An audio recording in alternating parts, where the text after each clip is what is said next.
Hi, welcome to Vedantu. आज का session बहुत ज्यादा अमेजिंग है क्योंकि हम करने वाले हैं chemical bonding and molecular structure मात्र 60 मिनट्स में। जी हाँ, सो पूरा चैप्टर अच्छे से डिटेल में रिवाइज करेंगे।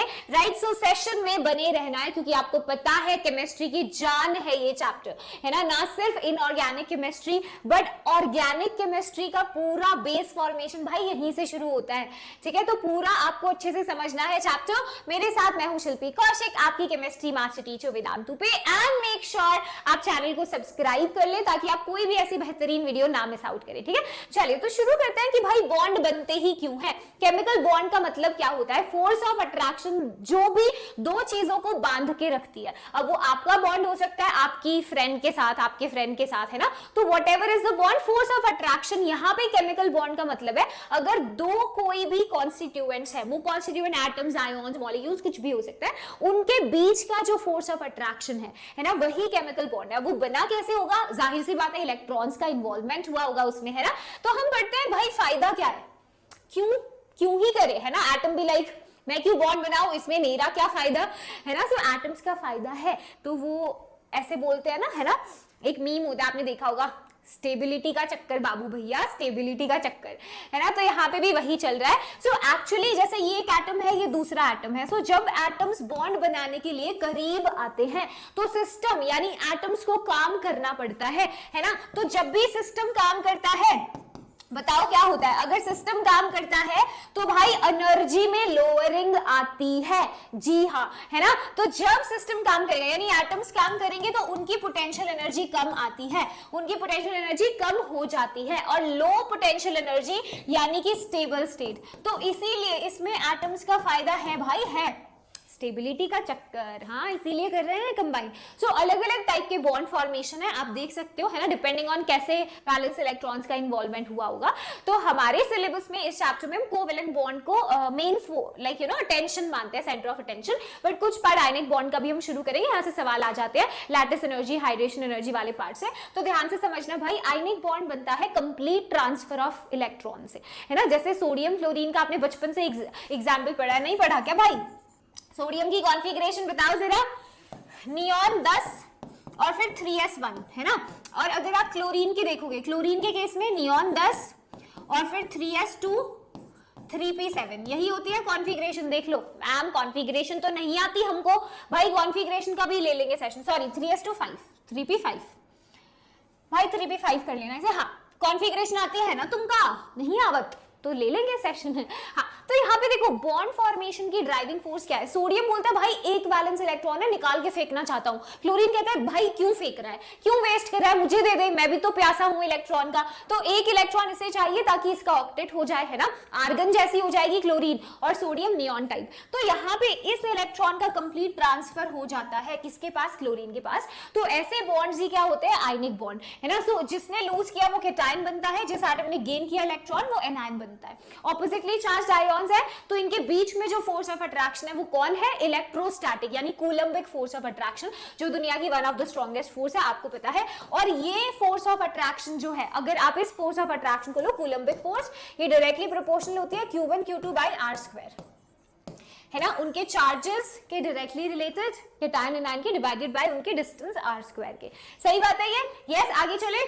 चलिए, ये तो छोटी सी बात थी। अब कंडीशंस क्या होती हैं आयनिक बॉन्ड बनने के लिए? देखो मेन कंडीशन की बात है, आपको एटम जो मेटल लिया है, मेटल से इलेक्ट्रॉन निकालना है ना, और नॉन मेटल में इलेक्ट्रॉन डालना है। तो क्या मैं ऐसे बोल दूं कि भाई जो एनर्जी, आयनाइजेशन एनर्जी जो इलेक्ट्रॉन निकालने के लिए आप यूज कर रहे हो, है ना, आयनाइजेशन एनर्जी आपके मेटल की वो कम होनी चाहिए?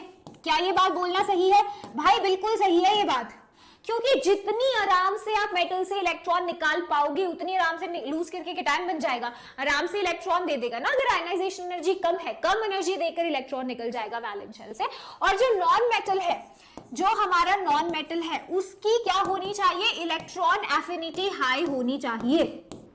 क्या ये बात बोलना सही है? ध्यान दो। यस, देखो बिल्कुल सही बात है, इलेक्ट्रॉन एफिनिटी मतलब tendency to attract the electron, electron मान लो खा लिया उन्होंने, है ना, तो वो हाई होनी चाहिए, वो बोलेंगे ले आओ भाई इलेक्ट्रॉन ले आओ, मैं गेन करना चाहता हूं, है ना, और ये बेसिक पैरामीटर्स हमको ध्यान रखने होते हैं। इसके अलावा लैटिस एनर्जी हाई होनी चाहिए, लैटिस एनर्जी नेक्स्ट स्लाइड में बताती हूँ। ओके चले आगे। यस एक चीज मैं बताती हूँ, आयनिक कंपाउंड्स जो होते हैं ना, आयनिक कंपाउंड्स आइसोमेरिज्म शो नहीं करते हैं।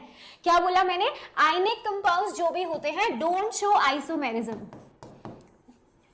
आइसोमेरिज्म भी करेंगे हम, है ना, ये इस चैप्टर में नहीं आती, पर ये आइसोमेरिज्म नहीं दिखाते हैं। क्यों, ऐसा क्या रीजन हो सकता है, सोचो आइसोमेरिज्म क्यों नहीं है, क्योंकि भाई आयनिक बॉन्ड डायरेक्शनल बॉन्ड नहीं होता, ये डायरेक्शनल बॉन्ड्स नहीं है ना, पता है ना आपको।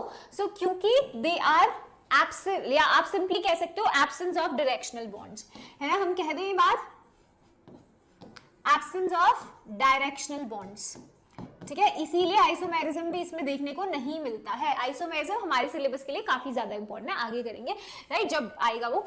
हाँ लैटिस एनर्जी देखो, आयनिक कंपाउंड्स में लैटिस एनर्जी भी हाई होनी चाहिए। अब लैटिस एनर्जी क्या है, लैटिस जहां एनर्जी आ जाए ना अलर्ट हो जाएगा। लैटिस एनर्जी वो एनर्जी रिलीज्ड होती है, the energy released when 1 mole of ionic lattice is formed from its gaseous constituent ions। यानी अगर आपने गैसियस सोडियम के टाइम लिया, गैसियस क्लोराइड एनायन लिया, है ना, सो इन्होंने कंबाइन करके 1 मोल NaCl बनाया, तो इसके साथ क्या एनर्जी लूज हुई होगी, वही लैटिस एनर्जी होता है।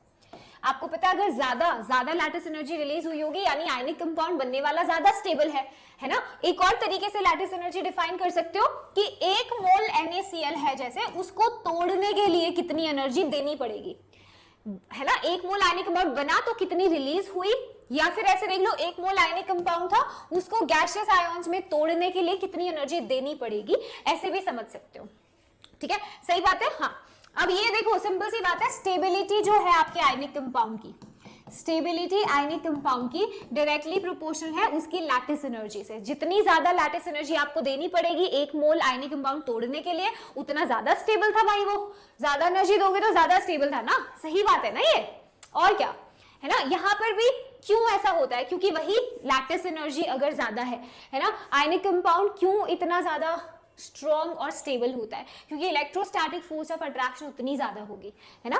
तो ये देखो लैटिस एनर्जी किस पे डिपेंड करती है, डायरेक्टली रिलेटेड होती है charge on the ions, inversely size पे, है ना। सो ये लैटिस एनर्जी है, डायरेक्टली रिलेटेड है चार्ज, है ना, आयन पे, इनवर्सली है साइज के। जितना ज्यादा चार्ज होगा, है ना, आपके केटायन एनायन पे, उतनी ज्यादा लैटिस एनर्जी होगी, क्योंकि उतनी ज्यादा इलेक्ट्रोस्टैटिक फोर्सेस होंगी।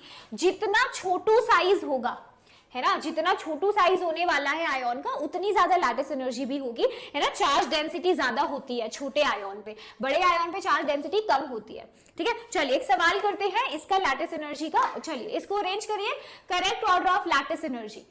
ध्यान रखना चार्ज ऑन द आयंस और साइज आपने किया था ना, लैटिस एनर्जी डायरेक्टली थी चार्ज के, इनवर्सली थी साइज के, है ना।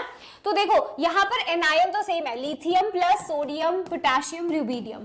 तो आपको पता है लिथियम आयन का साइज छोटू होगा, है ना, अगर साइज छोटू है इसका तो लैटिस एनर्जी ज्यादा है, सही बात है। ऊपर से नीचे जाते हो ग्रुप में साइज बढ़ जाता है, नंबर ऑफ शेल्स इंक्रीज होती है। यहाँ पर देखो क्लोराइड सेम है, मैग्नीशियम पे 2+ चार्ज है, सोडियम ऑक्साइड पे -2, सोडियम +1, लिथियम +1। तो देखो अगर ये A है, ये B, ये C, तो इनमें A तो ज्यादा होगा ना भाई, चार्ज को पहले देखते हैं, चार्ज को पहले प्रायोरिटी पे चार्ज को देखा जाता है, साइज बाद में आता है, ठीक है। सो देखो A सबसे ज्यादा होगी लैटिस एनर्जी में। अब NaCl लिथियम क्लोराइड में आप ये वाला एप्लीकेशन लगा दो, साइज वाला, चार्ज तो सेम है इनका, है ना, साइज देख लो किसका बड़ा है साइज, NaCl का बड़ा साइज है तो इसकी लैटिस एनर्जी कम हो जाएगी, है ना, सोडियम आयन का, तो लिथियम आयन से। तो A, C और B, क्या सही है ये बात, चेक करो सबका आंसर मैच कर रहा है, कर रहा है, बहुत बढ़िया। यहाँ जाओ, इधर देखो लैटिस एनर्जी कहाँ ज्यादा होगी, सोडियम ऑक्साइड मैग्नीशियम ऑक्साइड, इधर ऑक्साइड आयन सेम है, ये सोडियम मैग्नीशियम, इसकी ज्यादा होगी, चार्ज ज्यादा है, सही है। हाँ next calcium oxide calcium chloride, calcium same है, ये oxide ion chloride ion, number of ions नहीं देखने, चार्ज का मैग्नीट्यूड देखना होता है, ठीक है। कैल्शियम ऑक्साइड वाले का ज्यादा है चार्ज, तो कैल्शियम ऑक्साइड जीत जाएगा, जीत वो कैल्शियम ऑक्साइड जीत गया, है ना। Then you have lithium nitride. अब इधर देखो बताना, lithium ion sodium ion, lithium और सोडियम। तो क्या फिर मैं साइज का ऑर्डर ना लगा दूं? लगा दूं बिल्कुल, इनको साइज से कर लोगे ना भाई, सही है ये। आगे चलें, ये नीचे कैसे स्क्रिबल हो जाता है? अपने आप नीचे स्क्रिबल होगा, ओके। चलिए next is hydration energy. Hydration energy वो एनर्जी रिलीज है जब 1 मोल गैसियस आयन का हाइड्रेशन होता है। मतलब क्या है इसका? मतलब ये है जैसे मान लो आपने लिया NaCl को हमने पानी में डाल दिया, ठीक है, तो ये सोडियम आयन है, ऐसे ही क्लोराइड आयन भी होगा, है ना, ये सोडियम Na+Cl-, ठीक है। अब जैसे ही हम सॉल्वेंट में आयनिक कंपाउंड को डालते हैं ना, उसका सॉल्वेशन शुरू हो जाता है। जैसे कि यहाँ पर सॉल्वेशन का क्या मतलब है, जो आपको पता है वाटर में भी पोलैरिटी होती है, वाटर पोलर है ना, पोलर कोवेलेंट मॉलिक्यूल होता है, ऑक्सीजन की इलेक्ट्रोनेगेटिविटी ज्यादा है हाइड्रोजन से, है ना, तो यहाँ पोलैरिटी होती है। तो वाटर के मॉलिक्यूल्स क्या करते हैं, वाटर देखता है अरे सोडियम आयन को चलो घेर लेते हैं, और वाटर का कौन सा पार्ट सोडियम आयन को घेरना पसंद करेगा? ऑक्सीजन वाला, क्योंकि उसमें पार्शियल नेगेटिव है। तो वाटर मॉलिक्यूल्स आपस में इस तरह अरेंज हो जाते हैं कि ऑक्सीजन है ना और सोडियम आयन का इंटरैक्शन होने लगे। ऑक्साइड आयन पे पार्शियल नेगेटिव है ना, तो नेगेटिव आपको पता है पॉजिटिव की तरफ अट्रैक्ट होएगा। तो यहाँ पे ये सॉल्वेशन देखने को मिलती है। जब वाटर सॉल्वेंट होता है और ये काम करता है तो उसको हाइड्रेशन बोलते हैं, ठीक है। या ऐसे ही क्लोराइड के अगल बगल कैसे वाटर अपने आप को अरेंज करेगा, इस तरह कि हाइड्रोजन एटम्स जो पार्शियल पॉजिटिव है ना, इसको अट्रैक्शन देना शुरू करें, है ना, इस तरह। जैसे देखो टंग टंग टंग टंग, हम पॉजिटिव हैं, हम नेगेटिव को अट्रैक्शन देंगे। तो आपको पता है यहाँ पर सॉल्वेशन या हाइड्रेशन हो रहा है, वाटर के केस की बात करें तो अट्रैक्शन हुआ। जब भी अट्रैक्शन होगा एनर्जी रिलीज होती है। तो ये जब तामझाम शुरू होता है ना हाइड्रेशन का, तो ये अट्रैक्शन के दौरान कुछ एनर्जी रिलीज होती है, उसी को हाइड्रेशन एनर्जी बुलाते हैं, उसी को हाइड्रेशन एनर्जी बुलाते हैं, ठीक है। तो ध्यान देना प्लीज, ये क्वेश्चन देखो, ट्राई करो। एंड ये भी देखो, जितना ज्यादा हाइड्रेशन एनर्जी, ये समझ गए है ना, तो ये चीज देखो, जितना ज्यादा चार्ज है आयोन्स पे, जितना ज्यादा हाइड्रेशन एनर्जी का ऑर्डर देखो डायरेक्टली रिलेटेड है चार्ज ऑन आयोन्स, इनवर्सली है साइज से।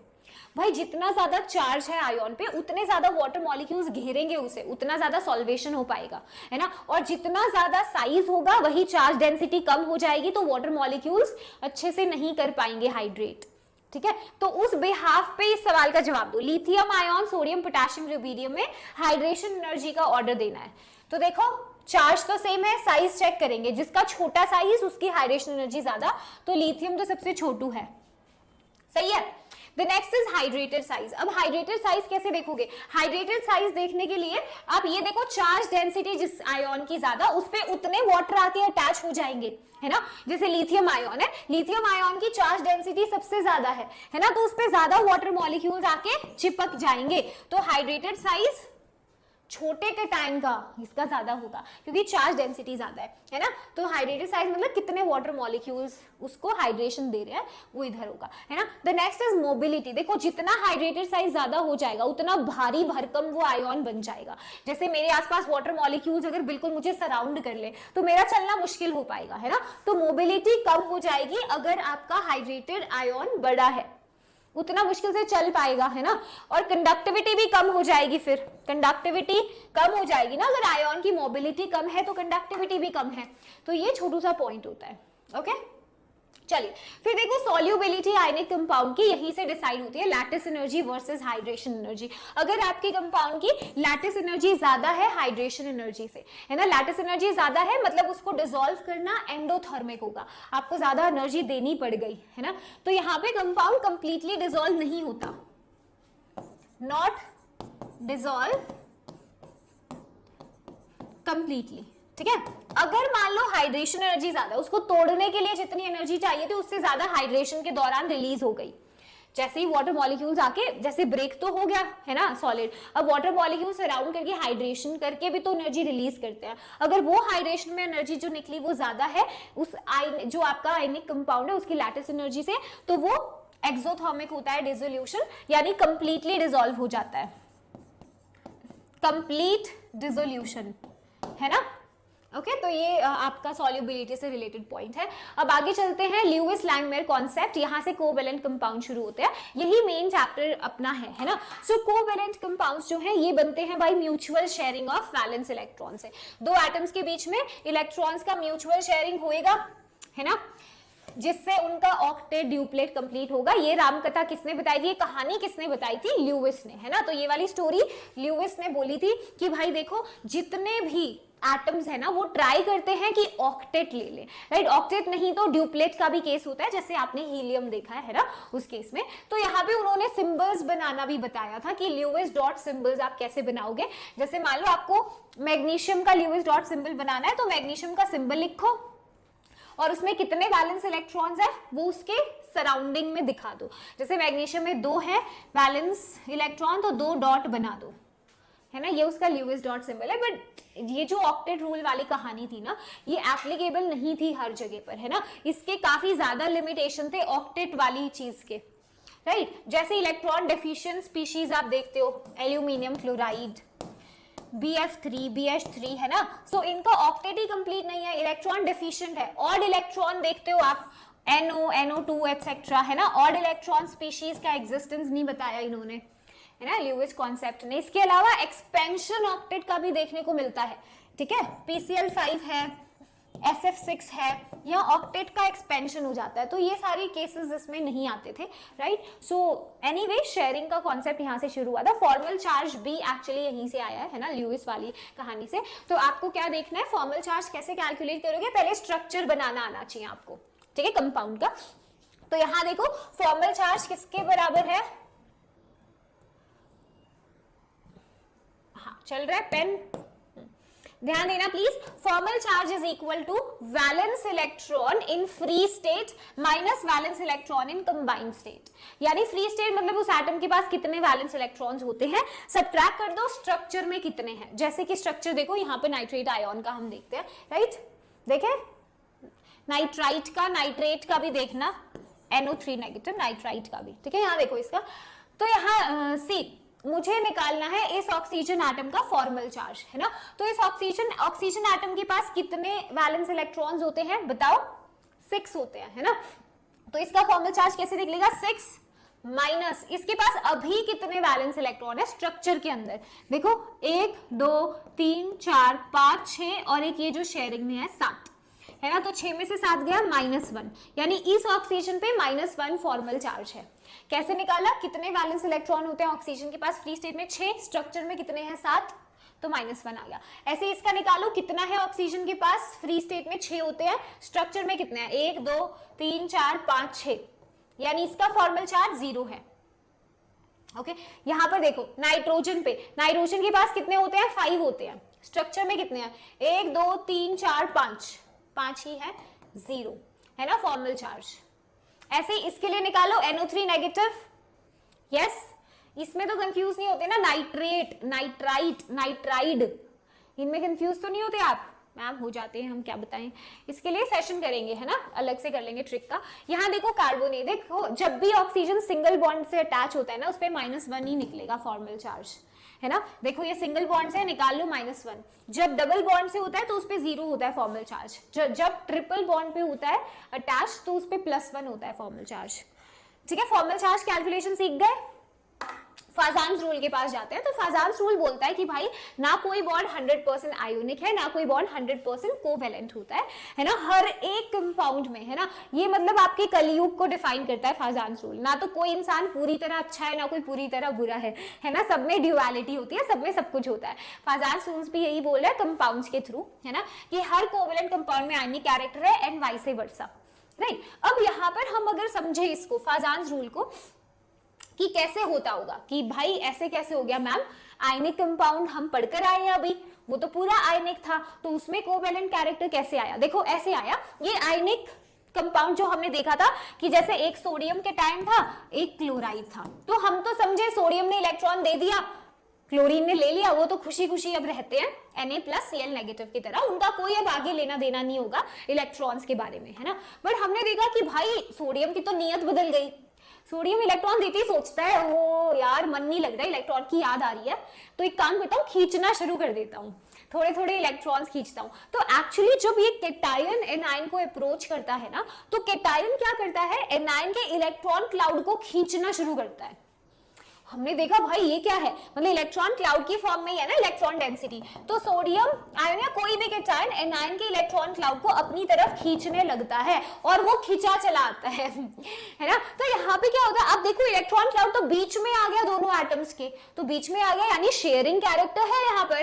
तो ऐसा होता है एक्चुअली, ऐसे कोवेलेंट कैरेक्टर का डेवलपमेंट शुरू होता है। देखो लिखा है when cation approaches anion distortion of electron cloud of anion takes place. ये रहा डिस्टॉर्शन, तबाह हो गया बेचारा, थोड़ा डिस्टॉर्ट मतलब उसकी तरफ जाने लगा है ना, डिस्टॉर्शन होने लगा उसका। इसी को पोलराइजेशन हम बुलाते हैं, ठीक है। इस पोलराइजेशन की वजह से ही आपको कोवेलेंट कैरेक्टर यहाँ देखने को मिलता है। एंड अब कौन से फैक्टर्स होंगे जो इसको इंपैक्ट करेंगे, सोचो कोवेलेंट कैरेक्टर कब ज्यादा होगा आपके आयनिक कंपाउंड में। सोचो एक कंपाउंड में कोवेलेंट कैरेक्टर कब ज्यादा होगा, जितना छोटा साइज होगा केटायन का। ये तो बहुत सही बात है भाई, देखो जितना छोटा साइज होगा केटायन का उसका उतना ही इफेक्टिव न्यूक्लियर चार्ज ज्यादा। सोचो केटायन जितना छोटा, जैसे लिथियम है यहाँ पर और ये सोडियम है ना, तो लिथियम केटायन छोटा ज्यादा है। तो उसके केस में क्या है, जैसे अगर छोटा है कोई केटायन तो क्या होगा, उसका न्यूक्लियस और उसके न्यूक्लियस का अट्रैक्शन ज्यादा होगा है ना, वैलेंस इलेक्ट्रॉन्स के ऊपर भी, और प्लस अगर पुल करना है किसी एनायन का इलेक्ट्रॉन क्लाउड तो उसके ऊपर भी। तो लिथियम आयन छोटा है, तो यहाँ पे जितना ज्यादा छोटा साइज होगा केटायन का, जितना छोटा साइज होगा केटायन का उतना ही ज्यादा आपको कोवेलेंट कैरेक्टर ज्यादा देखने को मिलेगा, ठीक है, क्योंकि वहां पे उतना ही ज्यादा पोलराइजेशन होगा, राइट। चलिए the next is large size of anion. भाई जितना बड़ा एनायन होगा उतना ही उसका इफेक्टिव न्यूक्लियर चार्ज कम होगा और उसको डिस्टॉर्ट करना आसान होगा। ये बात तो मान ही लोगे ना।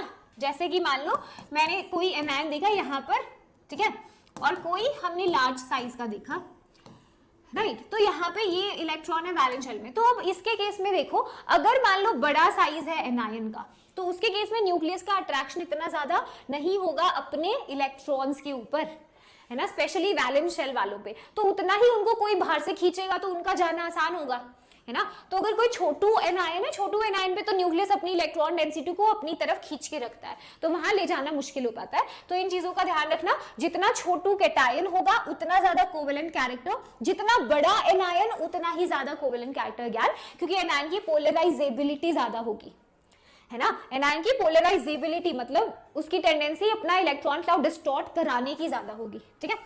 फिर मोर चार्ज ऑन केटायन या एनायन, जितना ज्यादा केटायन एनायन पे चार्ज होगा उतना ज्यादा कोवेलेंट कैरेक्टर दिखेगा, क्योंकि केटायन पे चार्ज जितना ज्यादा इफेक्टिव न्यूक्लियर चार्ज उतना ज्यादा, ठीक है। जितना ज्यादा एनायन पे चार्ज उतना उसका इफेक्टिव न्यूक्लियर चार्ज कम। समझ रहे हैं बात। जैसे देखो एक A नेगेटिव है, एक A3 नेगेटिव है, तो यहाँ पे प्रोटॉन्स इलेक्ट्रॉन्स की रेशियो में बहुत डिफरेंस है। इलेक्ट्रॉन ज्यादा है प्रोटॉन से, तो प्रोटॉन्स अच्छे से अट्रैक्ट नहीं कर पाते सारे इलेक्ट्रॉन्स को, तो ऐसे केस में डिस्टॉर्ट करना उसका इलेक्ट्रॉन क्लाउड आसान हो जाता है, ठीक है। चलिए तो ये पॉइंट है। द लास्ट इंपॉर्टेंट पॉइंट जो बच्चे भूल जाते हैं, pseudo noble gas configuration of cation. तो भाई स्यूडो नोबल गैस कॉन्फिगरेशन ऐसी देखने को मिलेगी आपको, NH2 NP6 ND10, है ना, NH2, ठीक है, ND10। तो ध्यान देना प्लीज यहाँ पर, जैसे कॉपर क्लोराइड अगर आप देखते हो CuCl में कोवेलेंट कैरेक्टर ज्यादा होता है NaCl से।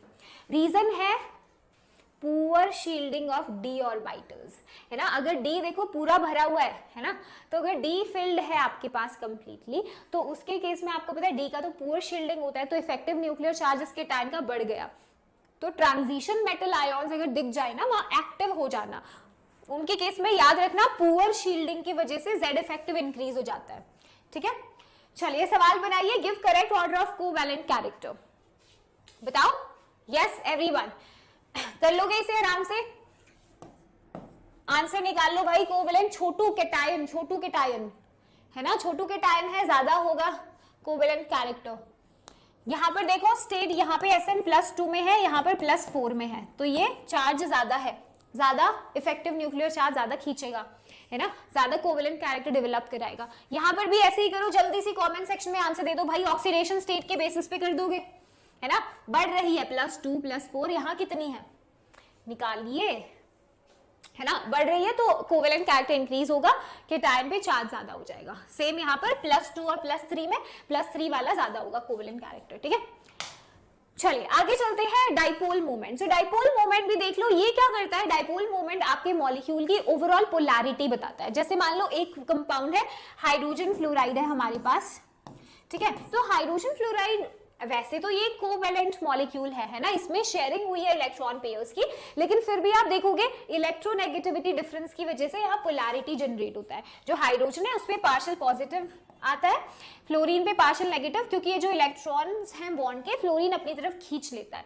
तो यही मेजर करने के लिए ये पोलैरिटी जो यहाँ पे डेवलप हुई है, इस पोलैरिटी की स्ट्रेंथ मेजर करी जाती है डाइपोल मोमेंट की मदद से, है ना। सो ये पोलैरिटी, ओवरऑल पोलैरिटी मॉलिक्यूल की मेजर होती है इससे, है ना। लिख सकते हो measures overall polarity of the molecule, ठीक है, ऑफ मॉलिक्यूल। तो ध्यान देना प्लीज, इसको न्यू से डिनोट करते हैं, charge into D, distance between the centre of charges, है ना। ये ए का चार्ज है Q प्लस, ये बी का, और इनके बीच का जो डिस्टेंस है दैट इज R, ठीक है। तो ध्यान देना वेक्टर क्वांटिटी होता है ये, it is a vector quantity, यानी मैग्नीट्यूड और डायरेक्शन दोनों पे ही डिपेंड करेगी, है ना, डायरेक्शन पे भी डिपेंड करेगी। ध्यान देना प्लीज, यूनिट इसकी डिबाई होती है। अगर डाइपोल मोमेंट 0 आपको देखने को मिलता है, वो केस आपका नॉन पोलर मॉलिक्यूल्स में होता है ना। जैसे अगर मैं क्लोरीन की बात करूं, CO2, यहाँ पर देखो मैंने स्ट्रक्चर बनाया, अगर आपको नजर आ रहा है तो कार्बन डाइऑक्साइड का लीनियर स्ट्रक्चर होता है, स्ट्रक्चर पढ़ेंगे अभी आगे वाले पार्ट में, ठीक है।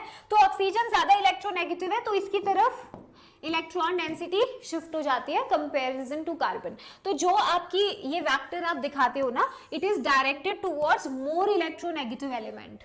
यस, जैसे मान लो आपको A और B के बीच में इलेक्ट्रोनेगेटिविटी डिफरेंस था, और B मान लो ज्यादा इलेक्ट्रोनेगेटिव है एज कंपेयर टू A, है ना, B ज्यादा इलेक्ट्रोनेगेटिव है, तो हम कैसे दिखाते हैं, ये एरो की डायरेक्शन B की तरफ होगी और ये ऐसे कट होगा, ठीक है, ऐसे होता है। चलिए एनीवे, तो यहाँ पर मैम ने साइड में एग्जाम्पल अटैच किया है, देखो नजर नहीं आ रहा होगा आपको वैसे, तो मैं बना देती हूँ। CO2 तो दिख गया आपको, है ना, CO2 में डाइपोल की डायरेक्शन ऐसे होगी, है ना। तो यहाँ पर क्या है, यहाँ पे नॉन पोलर मॉलिक्यूल जब होंगे आपको, जैसे अगर आप क्लोरीन Cl2 देखो, Cl2 अगर आप देखोगे तो वहां पर तो नॉन पोलर मॉलिक्यूल है, तो उधर डाइपोल मोमेंट 0 होती है, ठीक है।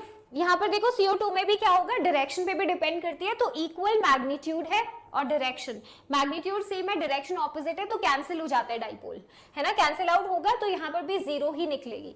और क्या एग्जाम्पल है, ट्रांस,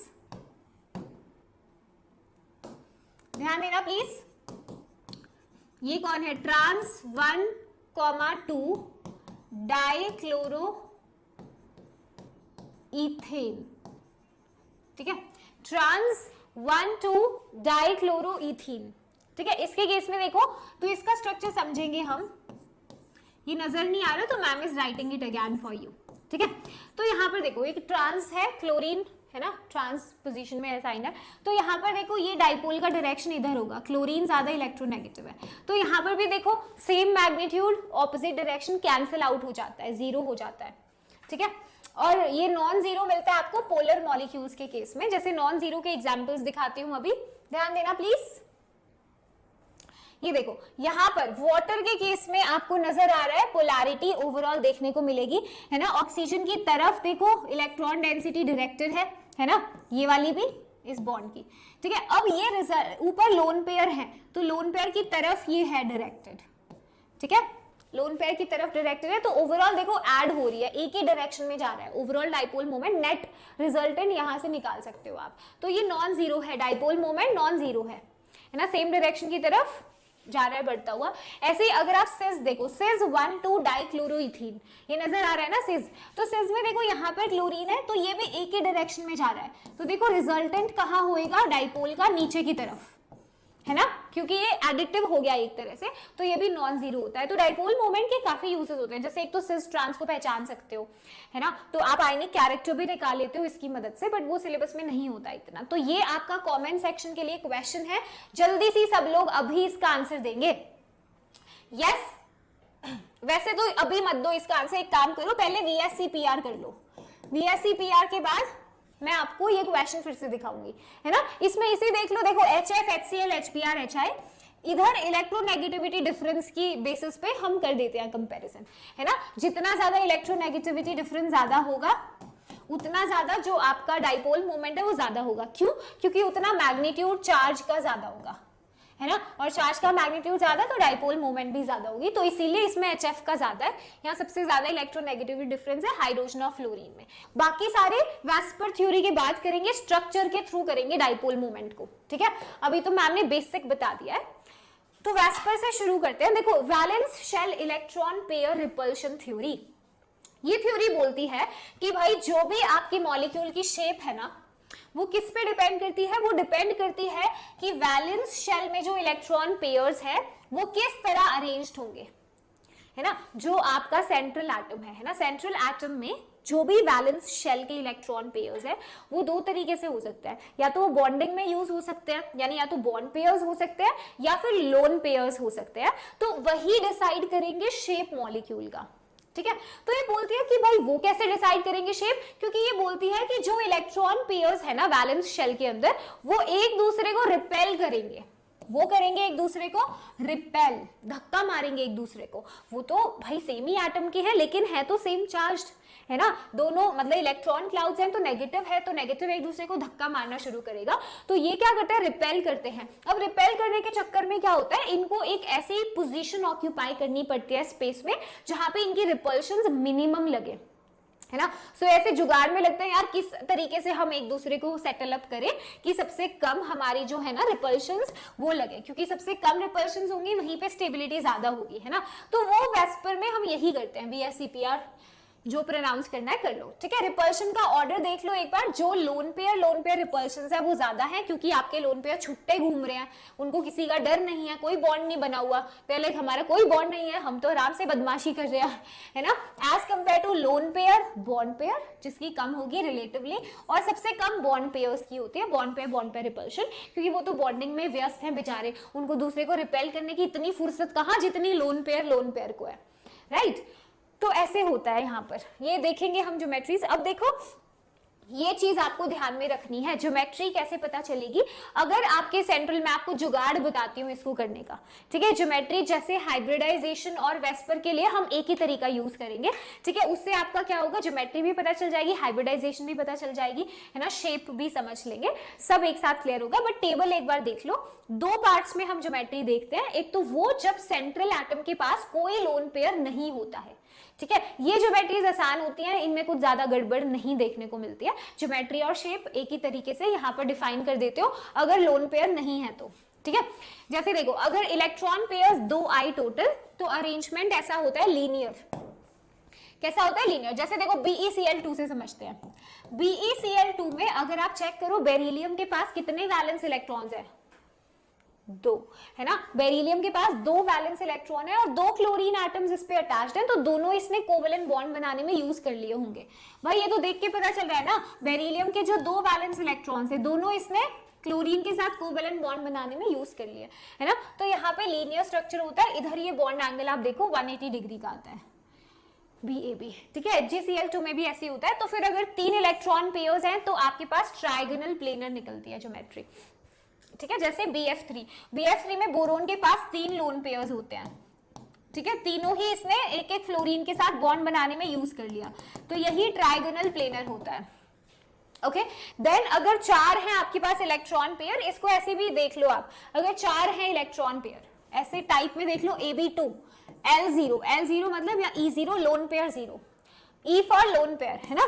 यहाँ पे कितना, ये है AB3 E0 मतलब कोई लोन पेयर नहीं है। अगर AB4 टाइप का हुआ, E यहाँ पे लोन पेयर से दिखाया मैंने, ठीक है, हाँ। तो ये देखो टेट्राहेड्रल होगा, ठीक है।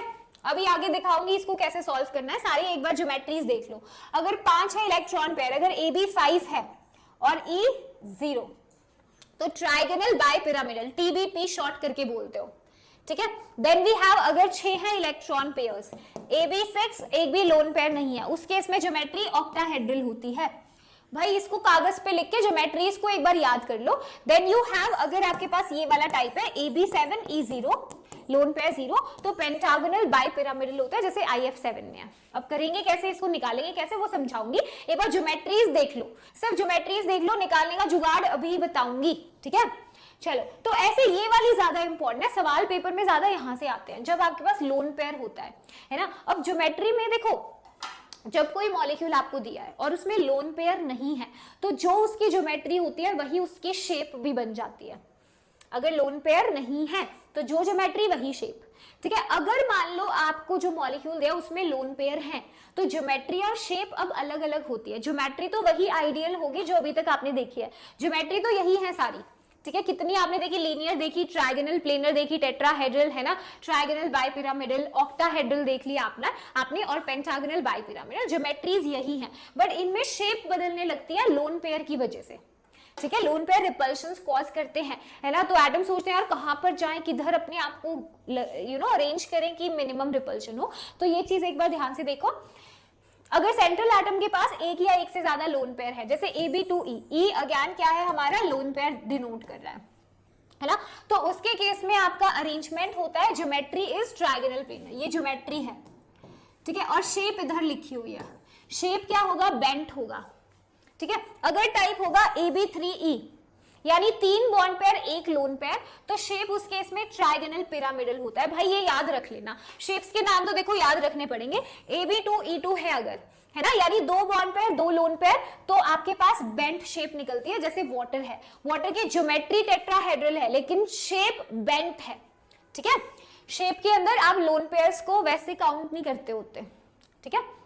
जैसे शेप ऐसे देखते हैं, वाटर को अगर आप देखोगे ना तो ऐसा दिखेगा ज्योमेट्री, यहाँ पे हाइड्रोजन 2 और ऊपर 2 लोन पेयर प्रेजेंट होंगे। तो जब शेप देखनी होती है ना तो इसको नहीं देखते हम, इसको छुपा के देखते हैं, तो बेंट नजर आ रहा है ना।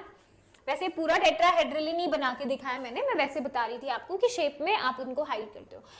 अगर AB4E निकला, है ना, यानी 4 बॉन्ड पेयर 1 लोन पेयर, तो आपका ट्राइगोनल बाइपिरामिडल ज्योमेट्री है। सीसॉ बहुत इंपॉर्टेंट है, कई बार पेपर में पूछ चुका सीसॉ, है ना, ये आता है, ठीक है। फिर उसके बाद आपका टी शेप निकलता है यहां से।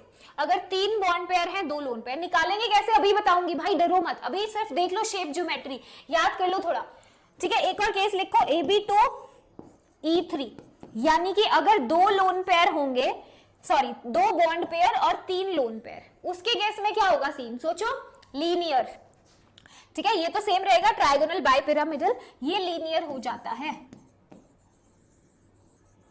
भाई इंपॉर्टेंट है ये, क्या हो जाएगा, लीनियर। पेपर में पूछ चुका है I3 नेगेटिव को, I3 नेगेटिव अभी कराऊंगी आगे, ठीक है, या ICl2 नेगेटिव, XCF2,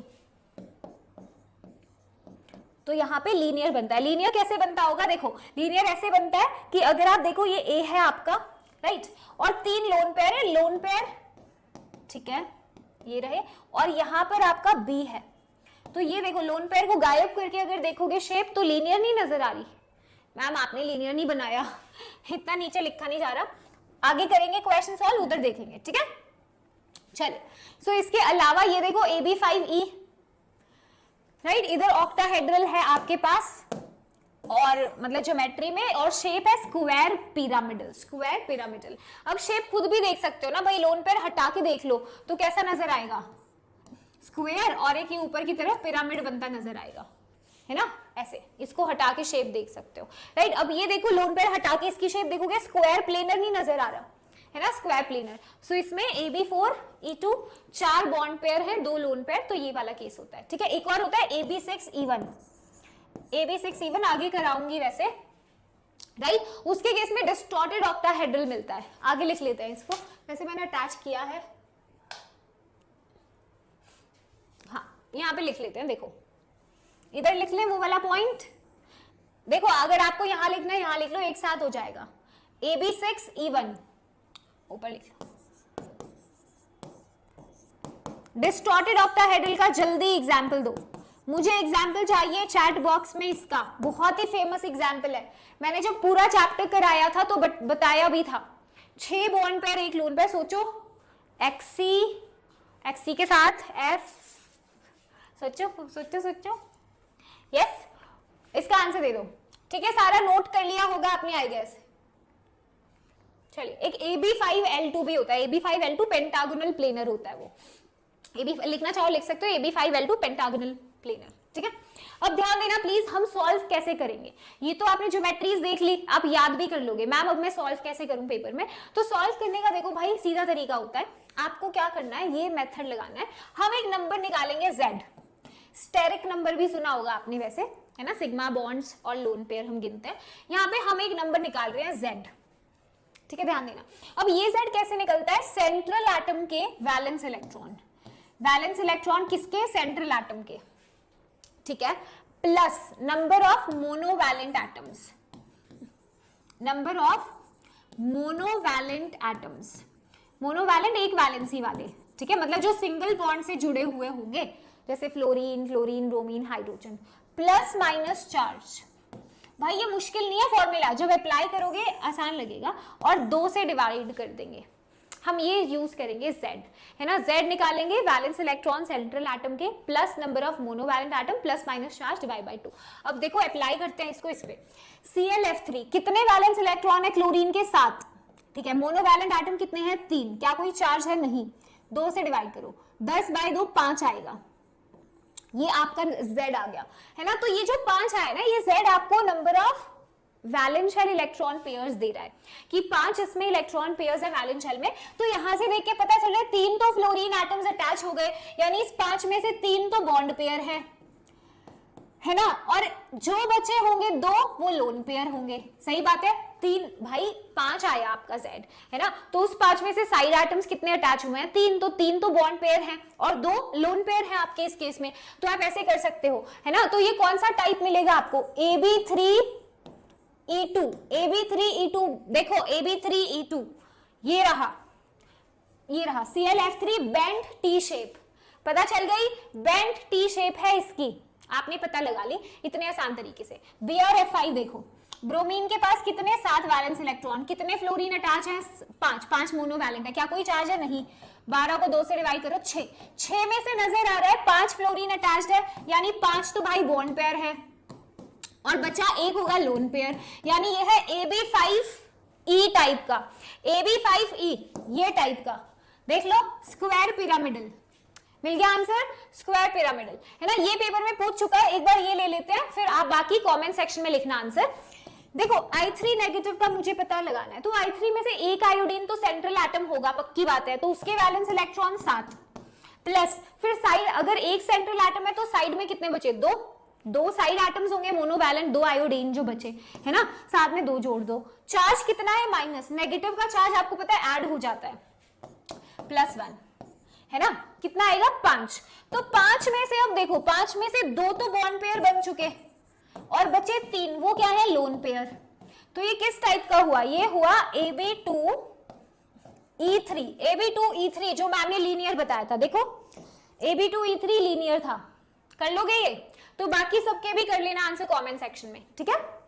हाँ, अब ये डाइपोल वाला पॉइंट देखो एक बार, डाइपोल मोमेंट का जो क्वेश्चन दिया था अब आपसे हो जाएगा। सारे सिमेट्रिकल स्ट्रक्चर के लिए डाइपोल मोमेंट 0 है, कहां पर मिलेगा देख लो, यहाँ पर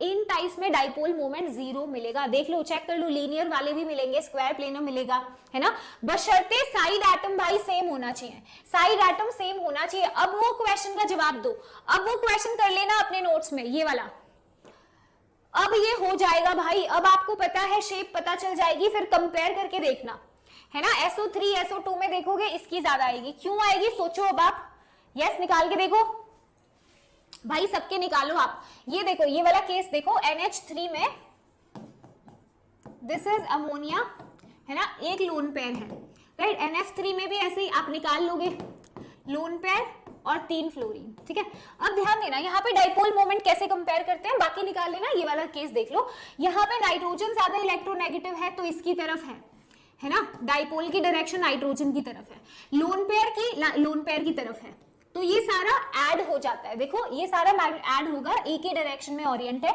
ऊपर की तरफ नेट जाएगा डाइपोल। इधर अगर आप देखोगे लोन पेयर में हमेशा लोन पेयर ही जीतता है, ठीक है, और एटम में। इधर फ्लोरीन के केस में फ्लोरीन ज्यादा है नाइट्रोजन फ्लोरीन के रिस्पेक्ट में, तो इधर देखो ऑपोजिट डायरेक्शन हो गई, डायरेक्शन ऑपोजिट है, एडिटिव नहीं है, सब्ट्रैक्टिव हो गया एक तरह से। अब अगर आप सोच रहे हो मैम ये तो कैंसिल हो जाएगा ऑपोजिट डायरेक्शन में, तो लोन पेयर का कैंसिल डाइपोल मोमेंट सिर्फ लोन पेयर ही कर सकता है, ये बॉन्ड्स नहीं उसका कैंसिल कर सकते, ठीक है। तो इधर देखो कंपैरेटिवली डाइपोल मोमेंट कम हो जाएगी एज कंपेयर टू NH3, है ना, NH3 में ज्यादा है, आप देख सकते हो नेट डाइपोल मोमेंट एक तरफ जा रहा है, तो आपको मदद मिलेगी इनसे, ठीक है। चलिए आगे चलते हैं, अब हम VBT की बात करते हैं, वैलेंस बॉन्ड थ्योरी। भाई वैलेंस बॉन्ड थ्योरी क्या बोलता है? वैलेंस बॉन्ड थ्योरी कहता है मैं तुम्हें बताती हूँ कोवेलेंट बॉन्ड की फॉर्मेशन, बट एक अलग तरीके से। कैसे? इसका अप्रोच है ओवरलैपिंग से। ये बोलता है कि जब भी कोई बॉन्ड बनता है, एक कोवेलेंट बॉन्ड बनेगा हमेशा overlap of atomic orbitals of bonding atoms. किससे?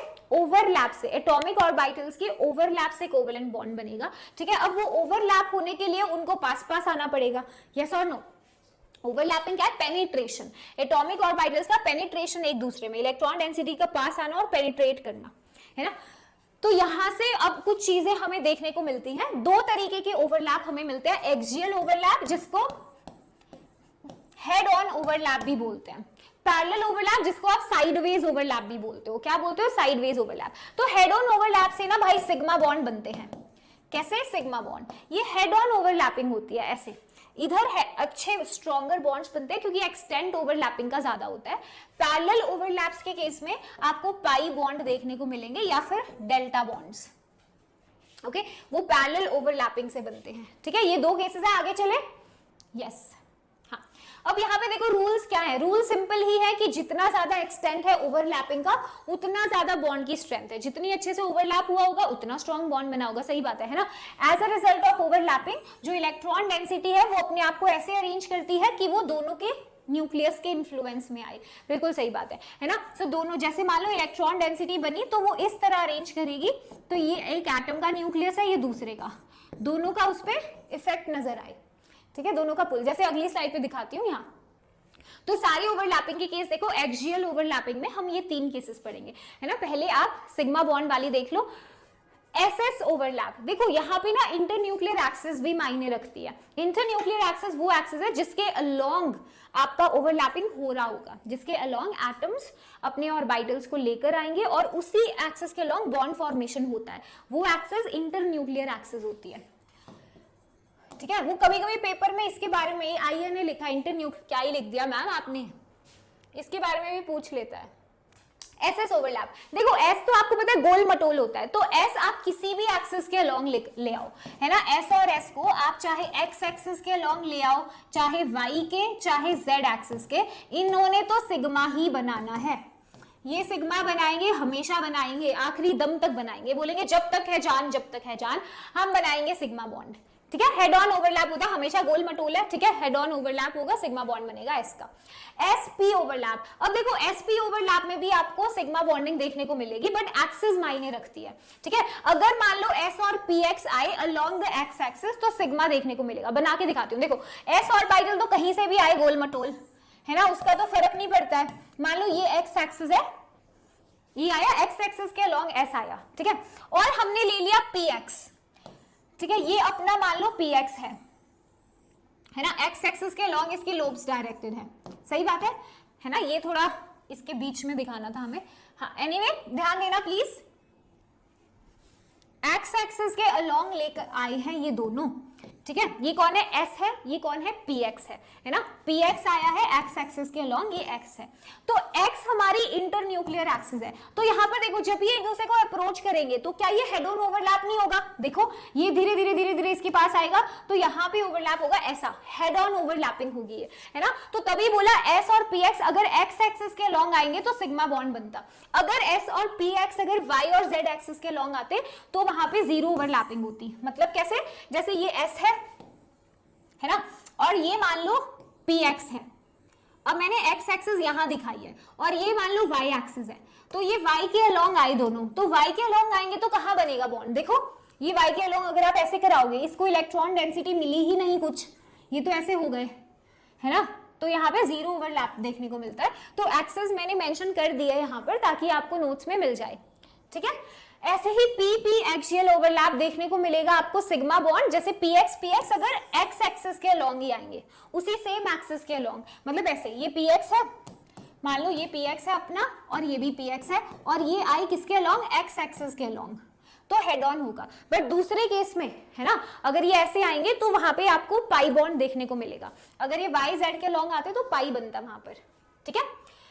ऐसे ही देखो पैरेलल ओवरलैपिंग के केस है, ये पैरेलल में वही है px py जो पीछे लिखा था, ऐसे आई साइडवेज ओवरलैप पे, है ना। px आ रहे हैं आपके पास, पीछे दिखा है ना, px आए कौन सी एक्सिस के अलोंग, y या z एक्सिस के अलोंग, y या z के अलोंग, है ना, पाई बनेगा। अगर x के अलोंग आते तो सिग्मा बनता, ठीक है। चलिए this is your p pi d पाई, है ना, p पाई d पाई है ये, सही है। साइडवेज से बन रहा है, देखो इस तरह बन रहा है। इसमें भी एक्सिस लिखना चाहो तो लिख लो, जैसे अगर dxy आया है px के साथ, है ना, अगर dxy मान लो px के साथ आया है तो x एक्सिस के अलोंग कोई बॉन्ड नहीं बनेगा, y एक्सिस के अलोंग बनेगा, ठीक है, y एक्सिस पे पाई बनेगा। अगर dxy और px आए हैं तो सिर्फ y के अलोंग बनेगा, y के अलोंग पाई बॉन्ड बनेगा, x और z के अलोंग नहीं बनेगा कुछ भी, ठीक है। चले ये नेक्स्ट केस है जब आपका डी ओवरलैप हो रहा है और यहाँ पे कितने, दो लोब का इंटरेक्शन है, ये ऐसे आ रहे हैं, है ना, तो यहाँ पे पाई बॉन्ड फॉर्मेशन हुआ, आप देख सकते हो, ठीक है। ऐसा भी हो सकता है 4 लोब इंटरेक्शन जो आपके सिलेबस में नहीं है, मतलब ये ऐसे आए एक दूसरे के ऊपर लाइक दिस, है ना, ये 4 लोब इंटरेक्शन होगा, यहाँ पे डेल्टा बॉन्ड बनते हैं, 4 लोब इंटरेक्शन से डेल्टा बॉन्ड्स बनते हैं, ठीक है। तो इनका एक्सेस आपको ध्यान रखने की जरूरत नहीं है एज सच, ओके। ये पॉइंट देखो, जो आपके बॉन्ड का स्ट्रेंथ होगा वो इनवर्सली रिलेटेड है इंटरन्यूक्लियर डिस्टेंस से, जाहिर सी बात है ना, जितना ज्यादा इंटरन्यूक्लियर डिस्टेंस बढ़ता जाएगा उतना ही बॉन्ड आपका कमजोर होता रहेगा। और स्ट्रेंथ भी आपको कंपेयर करके बताइए, अगर क्वेश्चन देखो पेपर में तो इस ऑर्डर में आप लिख देना, ठीक है।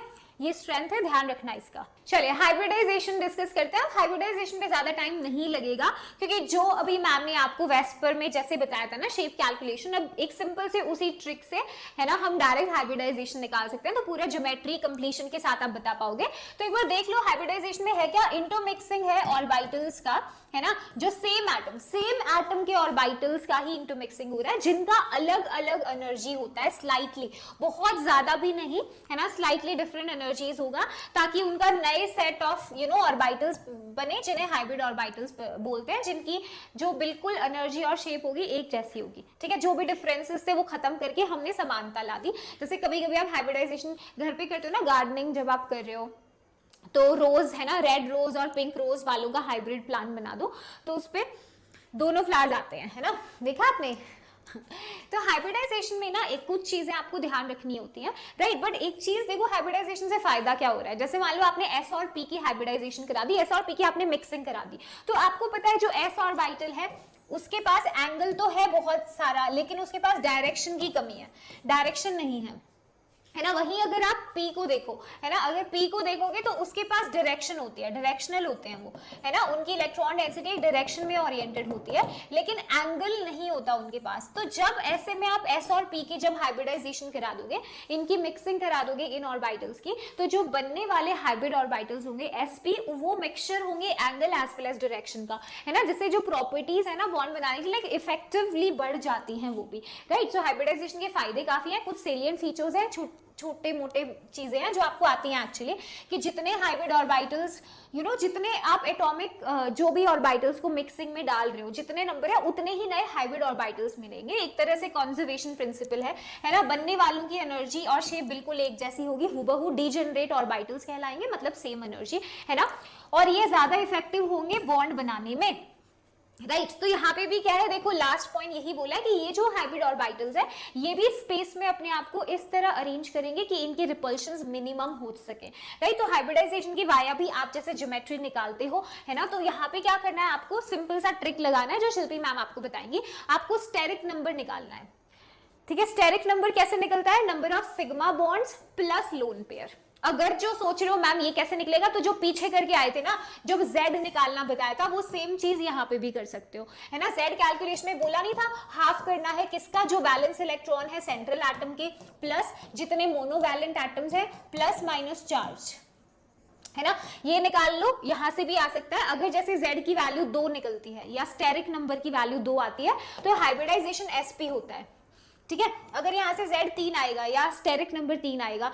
तो हाइब्रिडाइजेशन sp2 हो जाती है ना। तो यहाँ पे जैसे मैम ने सारे केसेस अटैच कर दिए हैं ऑलरेडी, आप देखो स्टेरिक नंबर हम निकालेंगे सिग्मा प्लस लोन पेयर को जोड़कर, अगर 2 आया तो sp होगा जिसकी ज्योमेट्री भी आपको लीनियर मिलेगी, है ना। तो जो आपने VSCPR में देखा था ना, अब यहाँ से उसको कनेक्ट कर सकते हो, बिल्कुल सेम सारी चीजें होंगी, है ना। शेप आप आराम से बता पाओगे, राइट। अगर शेप और ज्योमेट्री दोनों, तो ज्योमेट्रीज बताई हुई हैं आपको, है ना, स्टेरिक नंबर के केसेस की। इनमें sp3d वालों में कौन सा d यूज होगा वो भी बताया है। परसेंटेज s कैरेक्टर निकालोगे कैसे, जैसे यहाँ पे देखो sp3 में परसेंटेज s निकालना है मुझे, तो परसेंट s कैसे निकालोगे sp3 में, कितने s ऑर्बिटल है, 1 है, और टोटल कितने हैं 3p 1s मतलब 4, तो ये 25% हो जाएगा, है ना। तो ये टेबल बहुत काम का है, स्क्रीनशॉट लेने की जरूरत नहीं है क्योंकि सेशन नोट्स आपको मिल जाएंगे, ठीक है। हाँ, तो ये देखो एक एक्सेप्शनल केस ये इंपॉर्टेंट होता है, डिस्टॉर्टेड ऑक्टाहेड्रल, आपको VSCPR में भी बताया था, sp3d3 जैसे एग्जांपल इसका XCF6 होता है, तो ये डिस्टॉर्टेड होता है ऑक्टाहेड्रल, है ना। You can see this out of plane आ गया लोन पे, ये वाली चीज है। इसके अलावा जैसे एक केस पे निकाल के देखो, PCL5 में लेट्स से हमें निकालना है sigma bond plus lone pair, गिनेंगे हम, है ना, स्टेरिक नंबर निकालेंगे, तो सिग्मा बॉन्ड कितने होंगे बताओ, 5 होंगे ना, 5 क्लोरीन है, 5, ठीक है। और फॉस्फोरस के पास वैलेंस इलेक्ट्रॉन्स याद करो 5 ही होंगे, है ना। हाँ, तो sigma bond plus lone pair. अब ये चीज आप देखो, आप गड़बड़ कैसे करोगे, 5 तो भाई उसने यूज कर लिए ना, तो लोन पेयर तो 0 बचा, समझ रहे हो। कुछ बच्चे सोचते हैं मैम ये क्या हो गया, अब हम क्या करें, तो 10 आ गई, भाई तुम ले चुके हो उसको ऑलरेडी। सुनो मेरी बात, ये 5 तो आप उसमें गिन चुके ना, कहां गया पेन, ध्यान दो, ध्यान देना प्लीज। जैसे आपने PCL5 देखा है ना, इसके सिग्मा बॉन्ड्स 5 के 5 ही तो वैलेंस इलेक्ट्रॉन्स थे फॉस्फोरस के पास, वो 5 के 5 उसने यूज कर लिए क्लोरीन के साथ सिग्मा बॉन्ड बनाने में, तो लोन पेयर तो बचा ही नहीं, है ना। तो अगर स्टेरिक नंबर 5 आता है तो हाइब्रिडाइजेशन क्या होगी, sp3d, है ना। सो आपको क्या मिलेगा यहाँ पर, TBP मिलेगा आपका, है ना, ट्राइगोनल बाइपिरामिडल, राइट। सो ट्राइगोनल बाइपिरामिडल में देखो आप ये देखोगे जो एक्सियल बॉन्ड्स होते हैं ना, है ना, वर्सेस इक्वेटोरियल, कौन से इक्वेटोरियल है, ये तो इक्वेटोरियल है, जो ये 3 क्लोरीन हमने बनाए हैं, है ना, प्लेन में ऐसे इक्वेटोरियल है ये, और ये वाले एक्सियल बॉन्ड्स हैं, ये क्लोरीन एक्सियल में जुड़ा हुआ है। तो यहाँ पर टीबीपी में जो एक्सियल बॉन्ड लेंथ होती है ना, वो बड़ी होती है as compared to equatorial bond length, है ना। तो एक्सियल पोजीशन की बॉन्ड लेंथ ज्यादा होती है इक्वेटोरियल बॉन्ड लेंथ से, क्योंकि रिपल्शंस की वजह से ये भी दूर जाना पसंद करते हैं, वहां पे एक्सियल क्लोरीन जो है इक्वेटोरियल वालों को रिपेल करते हैं, तो थोड़े लंबे हो जाते हैं, ठीक है। चलिए, तो एक और रूल आप पढ़ते हो, वैसे यहाँ पे बेंस रूल भी पढ़ते हो, है ना। बेंस रूल आपको ये बताता है lone pair, double bond, electronegative element कैसी जगह ऑक्यूपाई करना पसंद करते हैं, ठीक है। तो यहाँ पे लिखवा देती हूँ, जैसे लोन पेयर है, लोन पेयर या मल्टीपल बॉन्ड्स है ना, वो एस कैरेक्टर ज्यादा वाली जगह पसंद करते हैं, न्यूक्लियस के करीब रहना चाहते हैं, कहते हैं भाई जहां एस कैरेक्टर ज्यादा है मुझे तो वहां डाल दे। तो यहाँ पे देखो, जब भी आपके पास लोन पेयर आएगा ना, तो आप उसको यहाँ पर रखोगे, किधर, ये कौन सी पोजीशन है, इक्वेटोरियल। क्यों, सोचो sp3 पर रखेंगे क्या हम, कौन से, मतलब कौन सा कैरेक्टर ज्यादा है यहाँ पे, भाई s ज्यादा है ना, यहाँ S ज्यादा, जहां पे S ज्यादा है, लोन पेयर मल्टीपल बॉन्ड, वहां जाना पसंद करेंगे, इसीलिए इनको हम इक्वेटोरियल पोजीशंस पर रखते हैं टीबीपी में, ठीक है। बाकी ज्योमेट्री में भी जहां पे S कैरेक्टर ज्यादा होता है वहां पे प्लेस करते हैं, सही बात है, सही बात है। इलेक्ट्रोनेगेटिव एलिमेंट वहां जाना पसंद करता है जहां एस कैरेक्टर कम होता है, ये थोड़ा ईगोइस्टिक होता है, इलेक्ट्रोनेगेटिव एलिमेंट ईगोइस्टिक होते हैं, बोलते हैं भाई हमें न्यूक्लियस से दूर रहना है, हम तो अपनी इलेक्ट्रोनेगेटिविटी खुद खींचते हैं, हम जहां कम एस कैरेक्टर वहां जाते हैं। तो अगर टीबीपी में इलेक्ट्रोनेगेटिव एलिमेंट है ना, वो ये ऑक्यूपाई करना पसंद करेगा, एक्सियल पोजीशंस, और लोन पेयर नीचे इक्वेटोरियल, ठीक है। चलिए एमओटी की बात करते हैं। भाई एमओटी में ना ये चीजें थोड़ी सी ध्यान रखना, कुछ ज्यादा मतलब कॉन्फ़िगरेशन वाली चीज आपको ध्यान रखनी है। एमओटी बोलती है कि जब भी आपके 2 एटॉमिक ऑर्बिटल्स पास में आएंगे, ओवरलैप करके वो 2 मॉलिक्यूलर ऑर्बिटल्स बनाते हैं, एक बॉन्डिंग और एक एंटी बॉन्डिंग मॉलिक्यूलर ऑर्बिटल, है ना। बॉन्डिंग कैसे बनता है, कॉन्स्ट्रक्टिव इंटरफेरेंस से, और एंटी बॉन्डिंग कैसे, डिस्ट्रक्टिव से। जैसे यहाँ दिखाती हूँ, ये रहा, है ना, LCAO इसको सिखाता है, जब वेव्स मान लो सेम फेज में आती है तो वहां एम्पलीट्यूड देखो ओवरऑल बढ़ जाता है, इधर से बनने वाला जो ऑर्बिटल होता है वो बॉन्डिंग मॉलिक्यूलर ऑर्बिटल होता है, ठीक है। अगर वेव्स आउट ऑफ फेज हैं तो वहां पे ये जो मैग्नीट्यूड है वो डिक्रीज हो जाता है, इधर से आपके एंटी बॉन्डिंग एमओ बनते हैं, ठीक है। कंस्ट्रक्टिव से बॉन्डिंग बीएमओ, डिस्ट्रक्टिव इंटरफेरेंस से एंटी बीएमओ, है ना। ये कुछ पॉइंट्स लिखे हैं सेम कि वही एओ कंबाइन होंगे जिनकी कंपेरेबल एनर्जी, ऐसे नहीं किसी को भी उठा के मिक्स करके आपने एमओ बना दिए, है ना। और ये भी यहाँ पर भी जब आप इलेक्ट्रॉन्स फिलिंग करते हो ना तो आप सारे प्रिंसिपल वही यूज करते हो, ऑफ वो पॉली है ना, वो सारी चीजें आपको यूज करनी है, ठीक है। तो ये वाली चीज भी ध्यान रखना, कौन से भाई कंफ्यूज मत हो, पॉली है ना, poly is exclusion principle, of वो करते हो ना आप नॉर्मल इलेक्ट्रॉन फिलिंग के लिए, और हुन्स करते हो, हुन्स रूल ऑफ मल्टीप्लिसिटी। तो जब यहाँ पे हम इलेक्ट्रॉन्स भरेंगे ना तो इन्हीं रूल्स का ध्यान रखते हैं हम, ये बता रही थी मैं, ठीक है। और कॉम्बिनेशन के लिए सिमेट्री भी मायने रखती है ना, सेम सिमेट्री वाले। चलिए तो यहाँ पे मेन पॉइंट पर आते हैं। मेन पॉइंट जैसे यहाँ पर देखो ये दो आपने एटॉमिक ऑर्बिटल्स की मिक्सिंग कराई तो एक बॉन्डिंग बना है ना बीएमओ, जिसकी बीएमओ ज्यादा स्टेबल होता है तो इसकी एनर्जी कम होती है, एंटी बॉन्डिंग वाला अनस्टेबल होता है इसके कंपैरिजन में, तो इसकी एनर्जी देखो ऊपर चली गई है ना, हाई हो गई। तो आपको ये ध्यान में रखना है यहाँ पर configuration less than equal to 14 electrons में आप ये एनर्जी का ऑर्डर फॉलो करोगे। जैसे मान लो Be2 क्या एग्जिस्ट करता होगा, देखेंगे पहले कॉन्फिगरेशन लिखो। Be2 में टोटल कितने इलेक्ट्रॉन्स है, 8 होंगे, एक बेरिलियम के पास 4 है, हाइड्रोजन हीलियम लिथियम बेरिलियम, तो 8 इलेक्ट्रॉन्स मुझे भरने हैं, है ना। ऑर्डर 8 14 से तो कम है तो ये ऑर्डर फिल करेंगे हम, है ना। सिग्मा 1s में कितने, 2, ठीक है।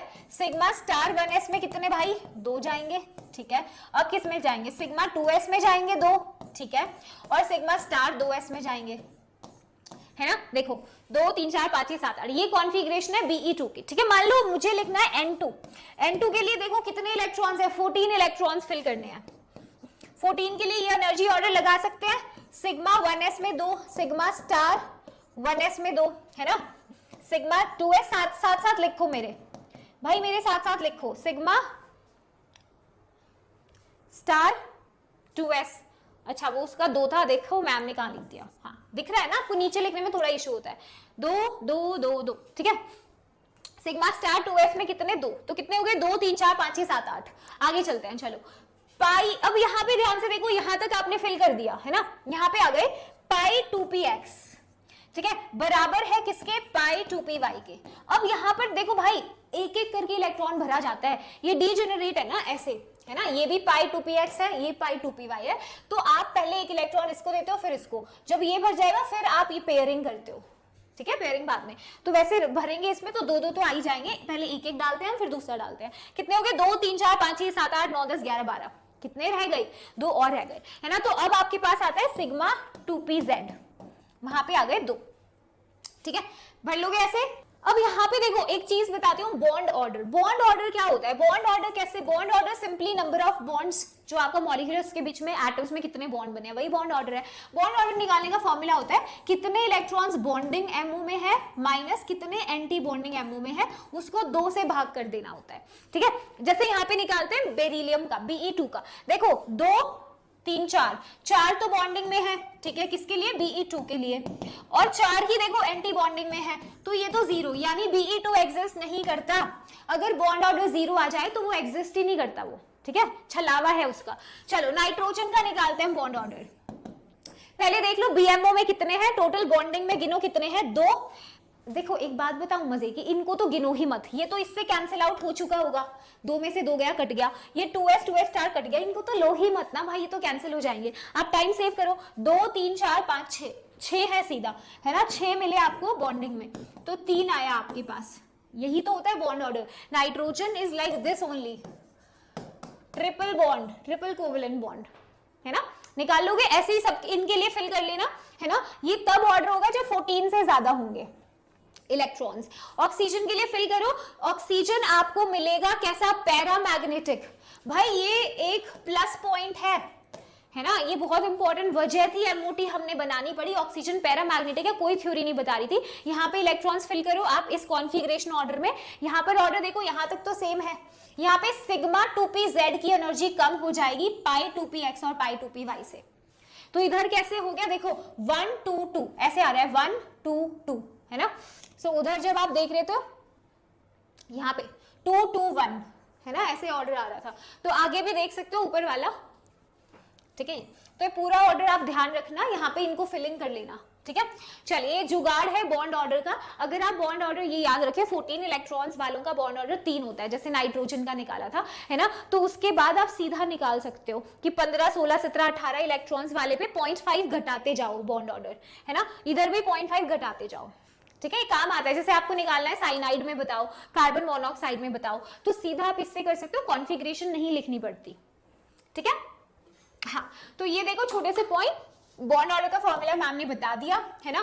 बॉन्ड ऑर्डर जितना ज्यादा, उतनी ज्यादा बॉन्ड की स्ट्रेंथ होगी, सही बात है। उतनी ज्यादा अच्छे से ओवरलैपिंग हुई है, उतनी छोटी बॉन्ड लेंथ होगी, है ना, इनवर्सली बॉन्ड लेंथ से। तो बॉन्ड लेंथ सिंगल बॉन्ड की ज्यादा होती है, ट्रिपल की सबसे कम, क्योंकि बस ज्यादा ओवरलैपिंग होता है ना। और आप कॉन्फ़िगरेशन से मैग्नेटिक प्रॉपर्टी भी बता सकते हो। अगर सारे इलेक्ट्रॉन्स पेयर्ड होंगे एमओ में तो डायमैग्नेटिक, अगर एक या एक से ज्यादा भी आपको अनपेयर्ड मिल गया तो वो पैरामैग्नेटिक, जैसे O2 के केस में आप फिल करोगे, ठीक है। तो आज का सेशन हम कंप्लीट करते हैं। एक कमेंट सेक्शन के लिए मैं आपको क्वेश्चन दे रही हूँ, ड्रैगोस रूल क्या होता है, मुझे कमेंट में एक लाइन में चाहिए। जिस बच्चे ने ड्रैगोस रूल पढ़ा है वो तो भाई सीरियसली तैयारी कर रहा है पेपर की, है ना, और वो मुझे कमेंट सेक्शन में आंसर भी देगा। तो बताओ व्हाट इज ड्रैगोस रूल। एंड आज के सेशन में हम रिवाइज करते हैं केमिकल बॉन्डिंग पूरा। डिटेल चैप्टर के लिए हमने डिटेल वीडियो चैनल पे बनाई हुई है, तो मेक श्योर आप सब्सक्राइब कर लें चैनल को, ठीक है। नेक्स्ट टाइम मिलते हैं with a new chapter and a new session. Thank you so much guys, bye.